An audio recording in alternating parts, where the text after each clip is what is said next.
What is this that HubSpot released at Inbound? It is a new lead object. So as HubSpot is seeking to have parity with tools like Outreach and SalesLoft, but actually be even better because you can manage everything in one place. We have the lead object coming out, right? Because lots of SDRs and BDRs and even AEs are used to working with the lead object. So let's talk about this object a little bit. So if you haven't checked out the new prospecting workspace for HubSpot, then check that out because it's going to make the processing of tasks and lead management and just prospecting and sales in general so much easier. So you'll see there's now a leads tab, right? So we can see new leads, leads attempting, and leads connected, right? So I can click here and I can follow up with these leads. And what's going to happen is it's going to open up that lead, right? And so if I have a task for that lead, let's say I had a create an email task with a template attached, there we go. That's going to go ahead and show up. Pretty cool, right? If I go to this company, again, I can do the same thing. If I have an email task and there's a template attached, it'll pop up. But as you can see now, we have this lead status here, right? So this is what it looks like for the end user.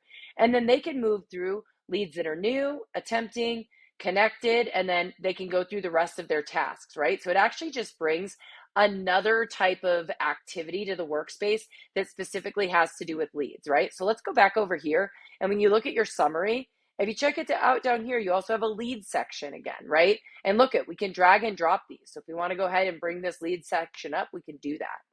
And then if we click here, follow up with leads we've connected with, again, it's going to open up and we can switch to new leads versus leads we've connected with. All right. So this is super cool. And like I said, look at this new card and then easily, oh, look at, let me schedule my next activity. So it's way more intuitive for working with this, for working with leads, right?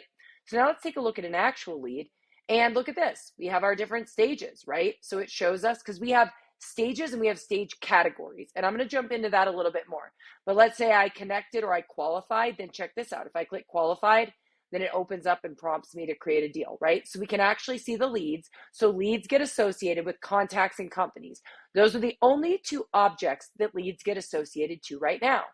Something else to note is this. You can only have one lead owner at a time. So watch this. I could add another lead and I could give it a different label, say that the lead is warm and that I'm attempting, but I am still going to be the only person who can own a lead at a time, okay? Now, if I change the contact owner to somebody else, that contact owner will also become the lead owner, right? Same thing with company.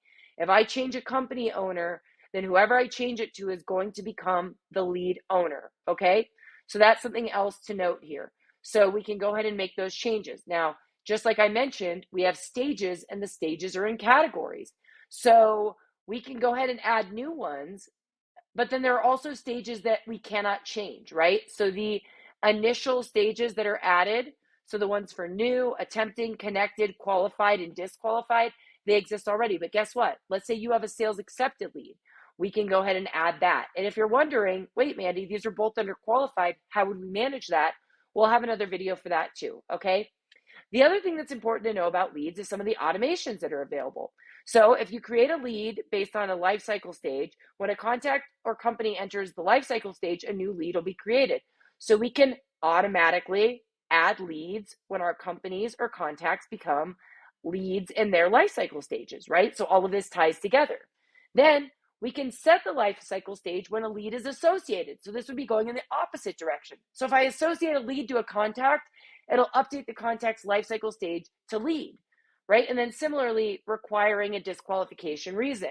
Now, we cannot currently set any values for leads as far as creating new properties for leads, right? But what we can do is we can customize our records so that on the contact and company record, we can see the lead and the lead stage, okay? The other thing that we can do is, I want to go ahead and show you this. We can do lead-based workflows. So a lead can be enrolled based on any of the information about the lead, right? And this would be separate from the contact, which is super cool.